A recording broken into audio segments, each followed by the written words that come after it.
Hello everyone and welcome back to another tutorial from How Logical. In this video, we are going to show you how to sign up and create a new account on OkCupid. In order to create your new account, first of all, open up the web browser. Then in the address bar, type in okcupid.com and press enter.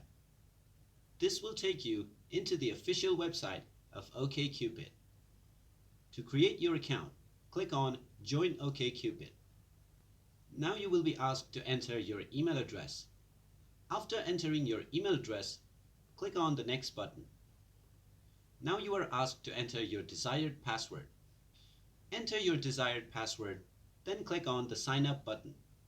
After clicking on the Sign Up button, you will be asked to verify your account. In order to do this, just log into your email address and then click on the verification link within the email sent by OkCupid, and your OkCupid account will be usable. So that's all for this video. If you like our content, make sure you give it a thumbs up. Also subscribe to our channel and hit the notification bell to be notified whenever we post a new video. Thank you for watching.